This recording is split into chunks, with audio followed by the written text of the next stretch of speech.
बिस्मिल्लाहिर्रहमानिर्रहीम। आज के इस लेक्चर में हम ट्री के बेसिक कुछ कॉन्सेप्ट्स को देखेंगे। ट्री क्या होता है, ग्राफ आपको ऑलरेडी पता होगा।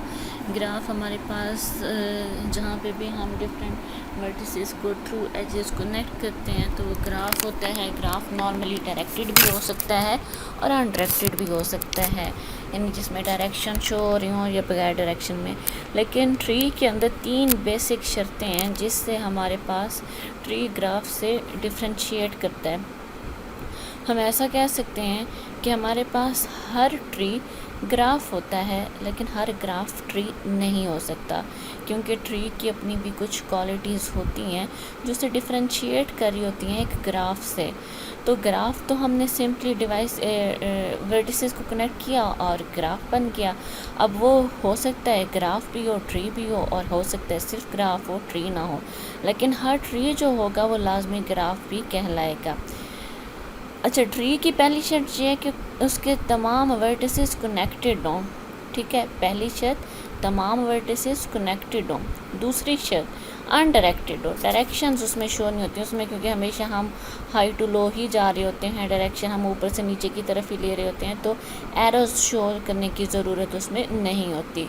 और उसमें क्लोज सर्किट ना होने चाहिए। क्लोज सर्किट कौन सा होता है कि उसके हर कॉर्नर पे हमारे पास कोई वर्टिक्स ना आ रहा हो, तो वो होगा क्लोज सर्किट। फॉर एग्ज़ाम्पल यहाँ पे हम कह देते हैं कि मेरे पास एक पहला एज है जिसके दोनों कॉर्नर पे वर्टिसेस हैं, फिर दूसरा एज जिसके दोनों कॉर्नर पे वर्टिसेस हैं, तीसरा, और ये आपस में कनेक्टेड हैं। ठीक है, तो ये क्योंकि कनेक्टेड हैं और ये क्लोज सर्किट बना रहे हैं तो ये ट्री नहीं हो सकता। अब इसकी एग्जांपल के लिए मैंने नीचे कुछ एग्जांपल्स दिए हैं, इसमें से कुछ ट्री हैं और कुछ ट्री नहीं है, और हमने इन्हीं शर्तों पे, मतलब पहली शर्त कनेक्टेड होना चाहिए और तीसरी शर्त कि सर्किट क्लोज सर्किट ना हो, इन 3 के ऊपर हम ये देखेंगे कि इसमें से कौन कौन सा ट्री है। पहला अगर हम देखें तो पहला हमारे पास ये पहला इसका वर्टिक्स है। ठीक है, फिर उसके बाद ये पहला वर्टिक्स है, फिर ये दूसरा वर्टिक्स आ गया, ये तीसरा वर्टिक्स, चौथा वर्टिक्स, पांचवा वर्टिक्स। 5 वर्टिसेस हैं, 1 2 3 4 एजेस हैं, तो और सारे के सारे आपस में कनेक्ट हैं, कोई क्लोज सर्किट नहीं बन रहा। तो इसका मतलब क्या है कि हाँ ये ट्री है। पहली एग्जांपल हमारे पास आ गई कि ये ट्री है। ठीक है, दूसरी पे अगर हम देखें तो देखें हमारे पास ये कनेक्टेड है, हर वर्टिक्स किसी न किसी वर्टिक्स के साथ कनेक्ट हो रहा है, तो हमारी कनेक्टेड वाली शर्त तो इस पर पूरी हो रही है। लेकिन हमने कहा था क्लोज सर्किट नहीं होने चाहिए। क्लोज सर्किट का मतलब ये होता है कि उसके तमाम जो कॉर्नर आ रहे हैं उस पे क्या होना चाहिए, वर्टिक्स। तो ये एक कॉर्नर था, ये एक कॉर्नर था, ये कॉर्नर था, हमें ये क्लोज सर्किट लग रहा था ना। क्लोज सर्किट को हमने ये फाइंड किया कि क्या ये सच में क्लोज सर्किट है या हमें सिर्फ लग रहा है। कभी कभी ऐसा भी होता है कि हमें दिखने में वो क्लोज सर्किट नज़र आ रहा था, लेकिन जब हम गौर करते हैं तो पता चलता है कि नहीं, ये क्लोज सर्किट तो था ही नहीं। तो कैसे पता चलता है क्लोज सर्किट है या नहीं? अगर उस सर्किट, मतलब वो जो एक ब्लॉक सा बन रहा है, उसके तमाम कॉर्नर्स पे मौजूद हैं वर्टिसेस, तो वो क्लोज सर्किट होगा। इसके तमाम, मतलब ये एक हमारे पास ब्लॉक बन रहा था और 3 कॉर्नर इसमें आ रहे थे, तीनों कॉर्नर पे वर्टिसेस हैं, तो क्लोज सर्किट तो आ गया। तो इसका मतलब क्या है कि ये ट्री नहीं है। ठीक है, फिर उसके बाद अगर हम देखें तीसरे की तरफ, तीसरा इसमें कोई क्लोज सर्किट नहीं है, क्या ये कनेक्टेड है? ये कनेक्टेड नहीं है। अब आप कहेंगे कनेक्टेड कैसे नहीं है, ये तो कनेक्टेड नज़र आ रहा है। यहाँ पे देखें, ये हमारे पास इसका एक वर्टिक्स, ठीक है, ये दूसरा वर्टिक्स, ये तीसरा वर्टिक्स, ये चौथा वर्टिक्स, ये दरमियान में कॉर्नर पे 5वां वर्टिक्स, और ये छठा वर्टिक्स। 6 वर्टिसेस हैं। अब ये है हमारे पास, यहाँ पे ये जो कनेक्शन पॉइंट है, यहाँ पे कोई वर्टिक्स होता तो हम कहते हैं कि ये कनेक्टेड है। यहाँ पे तो कोई वर्टिक्स नहीं है, ये तो बस सिर्फ क्रॉस हो रहे हैं, तो क्रॉस पे तो हम नहीं देख सकते। क्रॉस का मतलब ये है कि अब देखें, फॉर एग्जांपल हमारे पास एक वर्टिक्स और दूसरा वर्टिक्स, ये एक आ गया, और एक हमारे पास साइड पे है एक वर्टिक्स और दूसरा वर्टिक्स। अगर मैं इन्हें थोड़ा सा दूर लेके जाऊँ तो साफ नज़र आ रहा है ये तो कनेक्टेड थे ही नहीं। तो ये सिर्फ क्रॉस हो रहे थे, क्रॉसिंग पॉइंट पे कोई वर्टेक्स हो तो हम कहेंगे कनेक्टेड है। क्रॉसिंग पॉइंट जस्ट क्रॉस कर रहे हो एजेस को, लेकिन क्रॉसिंग पॉइंट पे कोई वर्टेक्स ना हो, तो इसका मतलब क्या है कि वो कनेक्टेड नहीं है। तो ये कनेक्टेड नहीं था, तो ये भी क्या है, ट्री नहीं है। एक और एग्जाम्पल है इसके अंदर, यहाँ पे हमें देखें पहली नज़र में लगेगा कि इसके अंदर तो सर्किट है, लेकिन फिर जैसे मैंने आपको शर्त बताई थी कि उसके कॉर्नर पे वर्टिसेस होने चाहिए, तो इसके अंदर ये हमारे पास एक ब्लॉक बन रहा है, इसके इस कॉर्नर पे भी वर्टिक्स है, इस कॉर्नर पे भी वर्टिक्स है, लेकिन ये वाली लाइन आगे तक जा रही है, वर्टिक्स यहाँ पे तो नहीं है। इसका मतलब क्या है कि ये हमारे पास क्लोज सर्किट नहीं बना रहा। मतलब इसे अगर हम देखें तो ये ऐसे बना हुआ है ना, इसी लाइन को मैं ऐसे भी लगा सकती हूँ, ऊपर लेके जाने के बजाय नीचे ले जाऊँ इस डायरेक्शन में, तो साफ नज़र आ रहा है कनेक्टेड तो है लेकिन क्लोज सर्किट नहीं है। तो इसका मतलब क्या है कि ये हमारे पास ट्री हो सकता है। तो पहला और आखिरी ट्री की एग्जांपल हैं, दूसरी और तीसरी ट्री की एग्जांपल नहीं हो सकती। ठीक है, अच्छा यहाँ से तो हमने जस्ट सिंपली ये देखा कि ट्री कैसे बनाया जाता है, कौन कौन सी चीज़ ट्री में आती है, कौन कौन सी नहीं आती। अब ट्री के अंदर कुछ टर्मिनोलॉजीज़ हैं जो हम इस्तेमाल करते हैं, इन टर्मिनोलॉजीज़ के बारे में भी आपको पता होना चाहिए। अब कोई भी ट्री हमारे पास रूट से स्टार्ट होता है, जो पहला पॉइंट उसका होता है मेन पॉइंट, उसे हम कहते हैं कि ये रूट है। ठीक है, इसके अंदर अगर हम देखें तो रूट कौन सी होगी, रूट ये पहला पॉइंट रूट है। अच्छा, इनमें ना मैंने नाम नहीं दिए हुए, कोई भी नाम हो सकते हैं। फॉर एग्जांपल ये ए हो गया, ये बी हो गया, एच बन गया, ये बी हो गया, सी हो गया, D E F G H I J, इस तरह से कोई भी नाम दे दें। ठीक है, अब इसके अंदर क्या है कि हमारे पास रूट पहला पॉइंट जिससे बाकी सारे मर्ज हो रहे हैं, बाकी सारे एजेस निकल रहे हैं, वो रूट कहलाता है। सही है, फिर उसके बाद पेरेंट, जब भी हमारे पास हम किसी भी दो वैल्यूज़ को देखेंगे तो उसमें जो हायर लेवल पे होगी वो पेरेंट होगा, और जो उसके लोअर लेवल पे होगी वो उसका चाइल्ड होगा। चाइल्ड मल्टीपल हो सकते हैं लेकिन पेरेंट एक टाइम पे एक ही होता है। अब जैसे फॉर एग्जांपल हम इस ब्लॉक को देखते हैं तो सी हायर लेवल पे है, तो सी क्या होगा, पेरेंट, और सी से कौन से दो एजेस निकल रहे हैं, आई और जे, तो ये इसके क्या कहलाएंगे, चाइल्ड। इसी तरह से जब भी हमारे पास हायर लेवल पे कोई भी आएगा तो वो पेरेंट और इस तरह से चाइल्ड। जैसे फॉर एग्जांपल आपसे पूछा जाता है कि अच्छा इसमें मैं इसको नाम देना भूल गई हूँ, इसको जेड नाम दे देते हैं। अगर आपसे पूछा जाता है कि ये जो डी है, डी के चाइल्ड कौन से हैं, तो डी का चाइल्ड उससे कौन सा सिर्फ एक ही निकल रहा है, ई। इसी तरह से अगर आपसे पूछा जाता है जे के चाइल्ड कौन से हैं, जे का कोई चाइल्ड नहीं है, तो इस तरह से हम फाइंड कर सकते हैं। अच्छा, उसके बाद नेक्स्ट हमने रूट देख लिया, पेरेंट देख लिया, चाइल्ड देख लिया, एंसेस्टर्स। जब भी किसी के ऊपर वाले एलिमेंट्स को हम देखते हैं, फॉर एग्जांपल जे से ऊपर सी और ए हैं, तो ये इसके एंसेस्टर्स कहलाएंगे। और इसी तरह से आपको कहा जाता है जेड के डिसेंडेंट्स कौन से हैं, तो जेड से जो नीचे वाले उससे कनेक्टेड होंगे वो डिसेंडेंट्स कहलाएंगे। डी के डिसेंडेंट्स ई हैं, डी के एंसेस्टर्स बी और ए हैं, जो उस एज से कनेक्टेड होंगे और उससे ऊपर होंगे वो एंसेस्टर, और जो उससे नीचे होंगे वो डिसेंडेंट्स। लीफ क्या होते हैं, लीफ हमारे पास कहलाते हैं जिनके फर्दर चाइल्ड नहीं होते। जैसे इस ग्राफ के अंदर अगर आपसे पूछ जाते हैं लीफ कौन कौन से हैं, तो ई का कोई चाइल्ड नहीं है, ई लीफ होगा। एफ का कोई चाइल्ड नहीं है, वो लीफ हो सकता है। जी लीफ है, एच आई जे, मतलब जो भी नीचे वाले एजेस होते हैं जो फर्दर आगे नहीं किसी वर्टेक्स से कनेक्ट, ऊपर से कनेक्ट है, नीचे कहीं पे कनेक्ट नहीं है, तो वो लीफ कहलाते हैं। इंटरनल वर्टिसेस वो होते हैं जिनके चाइल्ड हों विद चाइल्ड। जैसे फॉर एग्जांपल ए के चाइल्ड हैं, बी के चाइल्ड हैं, सी के चाइल्ड हैं। मतलब अगर हमारे पास हमने देख लिया ना कि कौन कौन से लीफ हैं, जो लीफ निकल जाएंगे जिनके चाइल्ड नहीं है, तो पीछे जितने बाकी बच जाएंगे उन्हें हम इंटरनल वर्टिसेस का नाम दे देंगे। ठीक है, सिबलिंग्स भी होता है, इसमें मैंने यहाँ पे लिखना मैं भूल गई हूँ। सिबलिंग्स भी आपसे पूछे जा सकते हैं। फॉर एग्जांपल आपसे पूछा जाता है कि बी के सिबलिंग कौन है, तो आप पहले देखेंगे कि बी का पेरेंट कौन है। बी का पेरेंट ए है। अब ए का बी के अलावा कौन कौन सा चाइल्ड है, तो सी है, तो सी बी का सिबलिंग होगा। आपसे पूछा जाता है एफ़ का सिबलिंग कौन है, एफ़ किसके साथ कनेक्ट है, जेड के साथ, और जेड फर्दर किस किस के साथ कनेक्ट है जी और एच के साथ, तो इसका मतलब जी और एच एफ के सिबलिंग्स हैं, ठीक है। तो ये कुछ बेसिक टर्मिनोलॉजीज़ हैं जो हम इसके अंदर इस्तेमाल करते हैं। इसके बाद नेक्स्ट हमारे पास आता है, कहाँ गया next, making binary tree. Binary tree हम किस तरह से बनाते हैं वो भी हम देख लेते हैं। यहाँ पे बाइनरी ट्री बनाने का तरीका, बाइनरी ट्री के अंदर हम हमेशा रूट को फर्दर दो एलिमेंट्स में, मतलब दो चाइल्ड्स में कनेक्ट करते जाते हैं। फॉर एग्ज़ाम्पल हमने अगर इस इक्वेशन का या इस एरे का बाइनरी ट्री बनाना है तो जो भी स्टार्टिंग पॉइंट है उसी से हम स्टार्ट करेंगे। हम स्टार्ट करेंगे 14 से, आगे एलिमेंट आया 15। अब हम ये देखेंगे कि 15 14 से बड़ा है या छोटा है। अगर तो बड़ा है तो हम उसे राइट साइड पे लिख देंगे, ठीक है, जैसे यहाँ पे लिख दिया। और अगर ये छोटा होता तो हम इसे लेफ़्ट साइड पे लिख देते। इसी तरह से हर एक वर्टेक्स को हम छोटा है या बड़ा है करके इसके अंदर लिखते जाएंगे। जैसे नेक्स्ट 4 आ गया।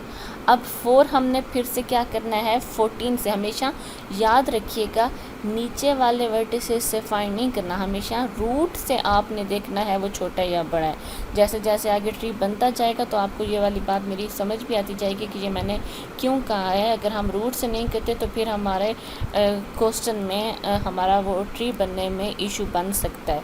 तो अब हमने ये देखा कि 4 छोटा है या बड़ा है, तो 4 इससे छोटा है 14 से, तो हमने उसे लेफ़्ट साइड पे शो कर दिया, सही है। फिर अब हमने क्या करना है, 9 देखना है। 9 फिर से हम रूट से देखना स्टार्ट करेंगे। रूट से रूट पे क्या था 14 से 9 बड़ा है या छोटा है, छोटा है। इसका मतलब हमने किस डायरेक्शन में जाना है, इस डायरेक्शन में। इस डायरेक्शन में गए तो हमें एक और वैल्यू नज़र आई 4। अब फिर 4 पे ये अप्लाई करेंगे कि 4 से छोटा है या बड़ा है, तो 4 से तो बड़ा है, तो इसका मतलब 4 के राइट साइड पे हमने 9 लिख दिया, ठीक है। अब यही अगर हम इससे करते ना, मतलब रूट से ना जाते तो हम 15 के आगे भी लिख देते, 15 के आगे आप भूल के लिख देते 15 के लेफ़्ट साइड पे। तो इस तरह से आपने हमेशा ये करना है कि रूट से जाना है। रूट से आप फाइंड करना शुरू करेंगे उसकी डायरेक्शन, उस डायरेक्शन में जो जो आपको वर्टिसेस मिलते जाएंगे उस पे उसका कंपैरिजन करते जाएंगे, तो आपको एग्जैक्ट लोकेशन उसकी मिल जाएगी। बार बार कह रही हूँ, याद रखिएगा, हमेशा आपने जब इसके अंदर वैल्यूज़ को इंसर्ट करना शुरू करना है तो वो रूट से करना है। फिर हमारे पास आ गया 7। फिर से इसी तरह से रूट से देखेंगे कि हमने इस साइड पे, मतलब राइट साइड पे जाना है या लेफ़्ट साइड पे, तो 7 तो 14 से छोटा है, तो इसका मतलब फिर से हम लेफ़्ट साइड पे चलेंगे। लेफ़्ट साइड पे गए तो हमें 4 नज़र आया। अब 4 से 7 छोटा है या बड़ा है, तो अब हमारे माइंड में क्या आ रहा है, 4 से तो बड़ा है ना, तो इसका मतलब हम किस डायरेक्शन में जाएंगे, इस डायरेक्शन में, ठीक है। इस डायरेक्शन में हम गए तो यहाँ पे हमें फिर एक और वैल्यू मिली जो कि थी 9। अब 9 पे हम कंपेयर करेंगे कि 9 से छोटा है या बड़ा है, तो 9 से ये छोटा है, तो इसका मतलब 9 के लेफ़्ट साइड पे हमने 7 लिख दिया, सही। फिर हमारे पास आया 18। फिर से रूट से फाइंड करना स्टार्ट करना है। 18 14 से बड़ा है, इसका मतलब हम राइट साइड पे जाएंगे। राइट साइड पे गए तो एक और हमें नज़र आ गई रूट, इससे फाइंड करेंगे 15 से छोटा है या बड़ा है, तो 15 से बड़ा है, तो मतलब इसके भी राइट साइड पे हमने जाके 18 को मेंशन कर दिया, सही है। फिर इसके बाद नेक्स्ट हमारे पास वैल्यू आती है 3। अब इस 3 का क्या करना है, फिर से रूट से फाइंड करें। 3 14 से छोटा है, इसका मतलब हम लेफ़्ट साइड पे जाएंगे। लेफ़्ट साइड पे हमें मिला पहला वर्टेक्स जो कि था 4। 4 से 3 छोटा है या बड़ा है, 4 से 3 छोटा है, तो इसका मतलब 4 की लेफ़्ट साइड पे हमने 3 लिख दिया। फिर आया हमारे पास 5। 5 को फिर से हम 14 से चेक करेंगे। 14 से 5 छोटा है, लेफ़्ट साइड पे जाएंगे। लेफ़्ट साइड पे हमें मिला 4। 4 से क्या है, 4 से 5 बड़ा है, तो हम इस डायरेक्शन में आएंगे। इस डायरेक्शन में आए तो हमें मिला 9। 9 से 5 छोटा है, इसका मतलब इस डायरेक्शन में जाएंगे लेफ़्ट साइड पे। अगर छोटा हो तो लेफ़्ट साइड पे मूव कर जाना है, बड़ा हो तो राइट साइड पे मूव कर जाना है। सिंपल सा हमारे पास ये प्रोसीजर है। अब 7 पे जाके चेक करेंगे। 7 से 5 छोटा है, हाँ छोटा है, तो इसका मतलब 7 के लेफ़्ट साइड पे हमने 5 को बिल्ड कर दिया, सही है। फिर उसके बाद नेक्स्ट हमारे पास आता है, नेक्स्ट क्या है 5 के बाद 16। अच्छा 16 को फिर से 14 से फाइंड करना शुरू करें तो 14 से बड़ा है 16, आगे गए तो आगे हमें मिला 15, 15 से बड़ा है 16, आगे गए आगे हमें मिला 18, 18 से तो छोटा है तो 18 की लेफ़्ट साइड पे हमने 16 लिख दिया। हर एक रूट पे जाना है, जाके फाइंड करना है कि हर एक रूट नहीं सॉरी पहली रूट से हमने डायरेक्शन फाइंड करनी है कि राइट पे जाने या लेफ़्ट पे। फिर उसके बाद हम राइट पे जाते हैं तो राइट पे हमें रास्ते में डिफरेंट वर्टिसेस मिलेंगे। हर एक पे इंडिविजुअली चेक करना है कि इससे छोटा है या बड़ा है। उस वर्टेक्स से छोटा होगा तो लेफ़्ट पे चले जाना है, उससे बड़ा होगा तो राइट पे चले जाना है। फिर आ गया 4 रिपीट हो रहा है, रिपीट केसेस को मेंशन नहीं करना तो 4 को यहाँ पे हम लिखेंगे ही नहीं, 4 को स्किप कर देना है। आपको कंफ्यूज करने के लिए स्ट्रिंग में एक से ज़्यादा हो सकते हैं लेकिन आपने उन्हें फिर स्किप करते जाना है। फिर आ गया 20, 14 से राइट साइड पे आएंगे, राइट साइड पे आए तो 15 मिला, 15 से भी बड़ा है तो मज़ीद राइट साइड पे आएंगे, मज़ीद आए तो 18 आया, 18 से भी बड़ा है और 18 की राइट साइड पे हमने 20 को बना दिया। ठीक है। फिर इसके बाद आएगा हमारे पास 17 को अगर हम चेक करें तो 17 हमारे पास 14 से बड़ा है, 15 पे चेक किया 15 से भी बड़ा है, 18 पे चेक किया तो 18 से तो छोटा है, तो इसका मतलब अब 18 की लेफ़्ट साइड पे मूव कर जाना है। 18 की लेफ़्ट साइड पे क्या है तो हमें 16 में मिला, 16 से बड़ा है तो 16 की राइट साइड पे हमने 17 लिख दिया। फिर आएगा 9 को हमने 9 ऑलरेडी हो चुका है तो 9 को स्किप कर देना है आपने, 9 नहीं आएगा। फिर आया 14 ऑलरेडी हमारा रूट वर्टिक्स था, इसे भी स्किप कर दिया और 5 को भी हमने स्किप कर दिया क्योंकि वो भी ऑलरेडी हो चुका है। तो हमारी एट द एंड जो बनेगी हमारी ये बाइनरी ट्री वो कुछ इस तरह की होगी। ठीक है। अगर आपको ये क्लियर है तो आप किसी भी किस्म की स्ट्रिंग को बाइनरी ट्री में इम्प्लीमेंट कर सकते हैं। इसके बाद नेक्स्ट हमारे पास आता है, आई थिंक लेक्चर बड़ा हो रहा है तो अभी जस्ट इतनी करूँगी, इसमें थोड़ा सा बस बता देती हूँ। ट्री ट्रैवर्सल क्या होता है, जब हम एक वर्टेक्स से दूसरे वर्टेक्स की तरफ मूव करना शुरू करते हैं, मतलब हमने अगर फॉर एग्जांपल ये हमारे पास कुछ इस किस्म का ट्री है तो हम इसके अंदर एक पाथ बनाते हैं कि पहले इस डायरेक्शन में जाना है, फिर इधर जाना है, ऐसे जाना है। तो ये जो हमारे पास एक से दूसरे वर्टेक्स की तरफ हम मूव करके जा रहे होते हैं, इसे ट्रैवर्सल कहते हैं कि हम अपने पूरे ट्री के तमाम वर्टिसेस को कवर कर रहे हैं। ठीक है। और मूव कर रहे हैं एक वर्टेक्स से दूसरे से तीसरे की तरफ। इसमें 3 तरह के ऑर्डर आते हैं, प्री ऑर्डर आता है, इन ऑर्डर आता है और पोस्ट ऑर्डर आता है।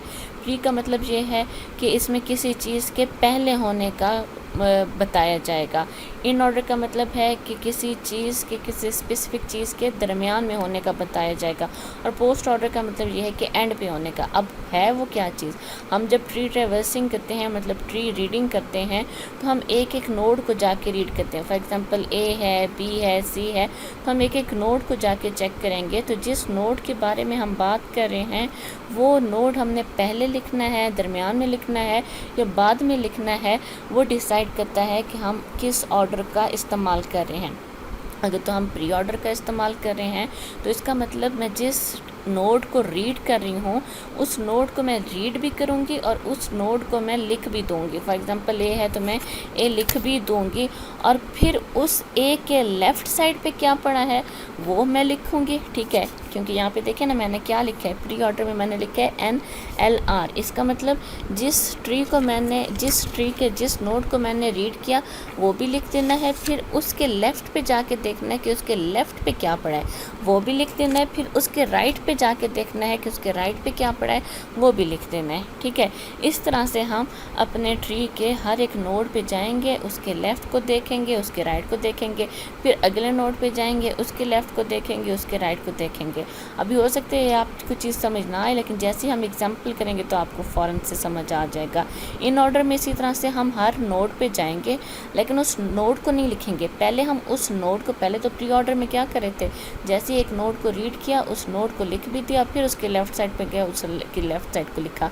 इन ऑर्डर में हमने ऐसे नहीं करना। इन ऑर्डर में हम एक नोड को देखेंगे तो उस नोड को फ़ौरन से नहीं लिख लेना बल्कि पहले देखेंगे इसके कोई राइट साइड पे तो नहीं पड़ा।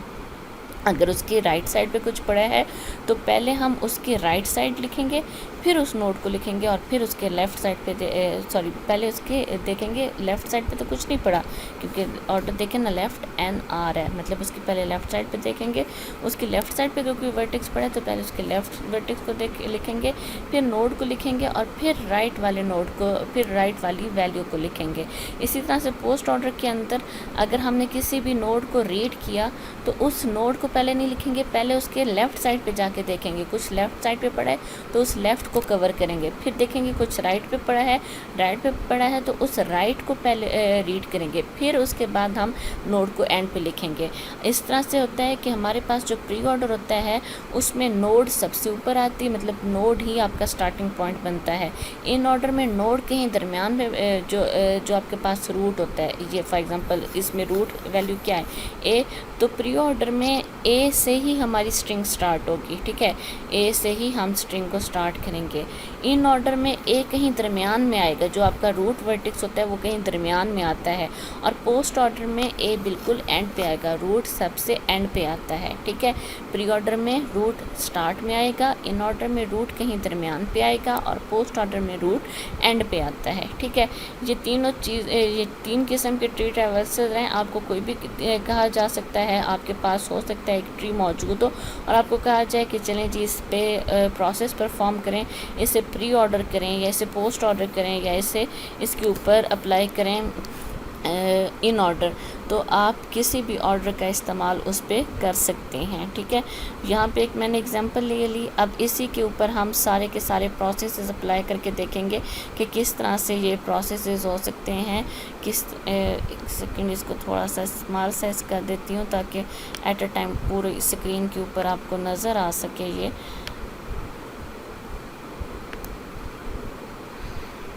खैर ऐसे नज़र आ जाएगा।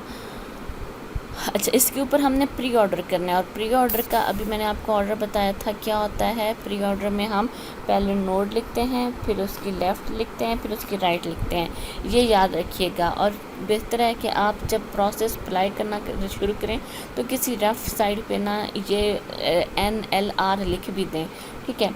अच्छा, अब हमेशा हम रूट से स्टार्ट करते हैं, ए हमारा रूट पॉइंट है। अब हमने जैसे मैंने कहा था कि जिस वर्टेक्स को हम रीड करेंगे, क्योंकि प्री ऑर्डर है ना, उसे हम पहले ही लिख देंगे। मैं ए को रीड कर रही हूँ तो मैं ए को लिख दूँगी, फिर ए के किस साइड पे जाना है, ए के लेफ़्ट साइड पे जाना है। अब लेफ़्ट साइड पे गई तो लेफ़्ट साइड पे अब रीड किया तो अब ये नोड बन गया, ठीक है। तो अब मैंने इसे भी, अब क्योंकि ये नोड है तो अब मैंने इसे राइट कर देना है, ठीक है। फिर मैं इसके लेफ़्ट साइड पे गई, लेफ़्ट साइड पे गई तो एक और वर्टेक्स मिला। अब मैं जब इसे रीड करूँगी तो अब ये नोड बन जाएगा, अब इसे मैं लिख दूँगी, ठीक है। फिर इसके लेफ़्ट साइड पे जाऊँगी तो जे मिला, इसे लिख दिया। अब इसका कोई लेफ़्ट है नहीं, इसका लेफ़्ट नहीं है तो इसके मैं फर्दर कहाँ पे जाऊँगी, राइट साइड पे जाऊँगी। राइट साइड पे गई तो राइट साइड पे अब हमें फिर से एक नोड मिल गया, इस नोड को लिख देंगे, क्योंकि जो नोड बनता है उसे हम लिख देते हैं और फिर उसके लेफ़्ट साइड पे जाते हैं। तो इसके लेफ़्ट पे गई तो मुझे क्या मिला, n, ठीक है। फिर हो सकता है बाइनरी ना हो, कभी कभी 3 भी हो वैल्यूज़, जैसे इसके अंदर मैंने इसीलिए 3 की एग्जांपल लिया है। तो n के बाद नेक्स्ट वैल्यू क्या आ रही है, o, तो यहाँ पे हमने क्या लिख दिया, o। फिर उसके बाद क्या आ रही है, नोड हम ऑलरेडी लिख चुके हैं, अब हम उसकी राइट साइड नोड लिख दिया, नोड के बाद लेफ़्ट साइड पे गए, लेफ़्ट साइड हमारे पास क्या थी, n, लेफ़्ट हो गई तो फिर किस साइड पे जाना है, राइट साइड पे। राइट साइड पे हमें पहले मिला o लिख दिया, मज़ीद राइट साइड भी थी, मज़ीद राइट साइड पे क्या था, p था, तो p भी लिख दिया, ठीक है। अब हमारे पास ये, मतलब अगर इन शॉर्ट देखें तो हम इस तरह से प्री ऑर्डर के अंदर लेफ़्ट साइड के जितने भी वर्टिसेस आते जाएंगे वो लिखते जाएंगे, ठीक है। प्री ऑर्डर की बात कर रही हूँ। जब लेफ़्ट आना ख़त्म हो जाएंगे फिर उस लेफ़्ट से ऊपर देखेंगे क्या वैल्यू है और उसके राइट साइड पे जाएंगे। अब जैसे इसका लेफ़्ट कुछ था नहीं जे का, इससे ऊपर गए तो ई था, ई का देखा हमारे पास क्या राइट है, इसका राइट था तो हम राइट साइड पे मूव कर गए। इधर जाके फिर से हमने लेफ़्ट साइड लिया, फिर इसके बाद लेफ़्ट कवर हो गया तो वापस आके इसके राइट साइड्स को कवर किया। फिर इसी तरह से ऊपर जाएं, अब जैसे देखें हमारे पास बी आया, बी की हम लेफ़्ट साइड पहले ही कवर कर चुके हैं, तो अब इसकी कौन सी साइड रह गई है, इसकी तो राइट साइड रहती है, तो अब हमने इसकी राइट साइड लिख ली एफ़, ठीक है। इस तरह से पहले तमाम नोड्स की लेफ़्ट साइड्स लिख लेनी है, फिर वापसी पे उनकी जो राइट साइड्स आती जाएंगी तो वो लिखते जाना है। अब बी से पीछे गए तो हमें मिला ए की लेफ़्ट साइड हो गई है, ए की राइट साइड पे क्या पड़ा है, सी भी पड़ा है, सी लिख दिया। और फिर इसकी राइट साइड पे मज़ीद क्या पड़ा है, डी, तो अब डी लिख देंगे। डी के फिर से क्या है, लेफ़्ट और राइट फाइंड करना है, तो डी की लेफ़्ट पे हम गए तो डी की लेफ़्ट पे हमारे पास क्या पड़ा है, डी की लेफ़्ट पे पड़ा है जी, तो अब हमने लिख दिया जी। जी की लेफ़्ट साइड भी है, बिल्कुल है, एल पड़ा है, एल लिख दिया। अब इसका मज़ीद कोई लेफ़्ट है नहीं, नोड हम पहले लिख चुके। अब हम देखेंगे कि इसका कोई राइट है, तो जी का लेफ़्ट हो गया, जी का राइट क्या था, एम, तो हमने इसे एम लिख दिया। जी से पीछे जाएं तो क्या था, डी, डी की लेफ़्ट हो गई, डी को हम लिख चुके हैं। डी की राइट साइड पे जाएं तो क्या पड़ा है, एच, और इसी तरह से इसकी राइट साइड पे मज़ीद क्या पड़ा है, आई। तो ये हमारे पास क्या बन गया, इसका प्री ऑर्डर। तमाम वर्टिसेस हमने इसमें कवर कर लिए और तमाम वर्टिसेस को हमने यहाँ पे लिख दिया। किस तरह से लिखा, हर एक नोड मतलब हर एक वर्टिक्स पे जाएंगे, उस वर्टिक्स के ऊपर जाके हमने 3 बातें करनी है। मतलब फॉर एग्जांपल हमारे पास पहला नोड क्या था, ए, इस नोड पे आके मैंने 3 बातें की कि ये नोड कौन सा है, ए, तो मैंने ए लिख दिया। फिर मैंने ये देखा इसका लेफ़्ट कौन सा है, इसके लेफ़्ट पे गई तो इस लेफ़्ट पे जाके, अब ये भी तो एक वर्टिक्स है ना, इस वर्टिक्स पे आके फिर से मैंने 3 बातें की। इसका नोड क्या है, नोड क्या था, बी, मैंने बी लिख दिया। और इसके ऊपर दूसरी बात कौन सी की कि इसका लेफ़्ट क्या है, लेफ़्ट पे जाके ढूंढा तो ई मिला, इसे मैंने वर्टिक्स बना दिया। इसके ऊपर फिर से मैंने पूछा कि इसका नोड क्या है, ई है, मैंने ई लिख दिया। और फिर दूसरा सवाल क्या किया, इसका लेफ़्ट क्या है, इसके लेफ़्ट पे जाके देखा तो जे था, मैंने जे को नोड बना दिया, जे लिखा। और जे पे फिर से मतलब पहला क्वेश्चन ये किया कि इसका लेफ़्ट क्या है, इसका लेफ़्ट था नहीं। नोड का सवाल मैं जे पे कर चुकी हूँ, लेफ़्ट का सवाल भी मैं जे पे कर चुकी हूँ, इसका लेफ़्ट था नहीं। जे पे मैं राइट का क्वेश्चन किया तो राइट भी इसका नहीं था, तो इसका मतलब जे कम्प्लीटली कवर हो गया, जे कवर हो गया। फिर पीछे की तरफ आएंगे क्योंकि अभी हर एक पे तीनों सवाल पूरे नहीं हुए। इस पे कौन सा सवाल पूरा हुआ था, इस पे पहले मैंने लिखा था नोड और इसके लेफ़्ट साइड पे गई थी, राइट साइड तो अभी इसका रहता है, तो इस पे मैंने देखा कि इसका राइट कौन सा है, तो मैं राइट साइड पे आ गई, ठीक है। फिर इसके ऊपर आके फिर अब इसको फिर से मैंने नोड बनाया तो मैंने के लिख दिया। और इस पे आके फिर से मैंने दूसरा सवाल क्या किया कि इसका लेफ़्ट क्या है, इसके लेफ़्ट पे आई तो एन पड़ा था, एन लिख दिया। फिर वापस इस एन को जब नोड बनाया तो इस पे भी मैं 3 सवाल करूँगी कि इसका लेफ़्ट क्या है, एन का कोई लेफ़्ट था नहीं, एन का राइट क्या है, एन का कोई राइट था नहीं, इसका मतलब ये तो कंप्लीट हो गया। फिर वापस के पे गई और के से पूछा कि इसका नोड मैं लिख चुकी हूँ, इसका लेफ़्ट में कवर कर चुकी हूँ, इसका राइट क्या है, तो इसके राइट पे मुझे ओ मिला और पी मिला, ओ और पी मैंने लिख दिया।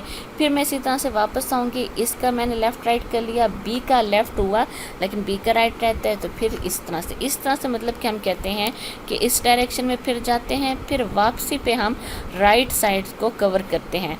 पहले हमने प्री ऑर्डर के अंदर तमाम लेफ्ट्स को देखते जाना है, लिखते जाना है और वापसी पे फिर उसकी राइट साइड पे हमने मूव करना शुरू कर देना है।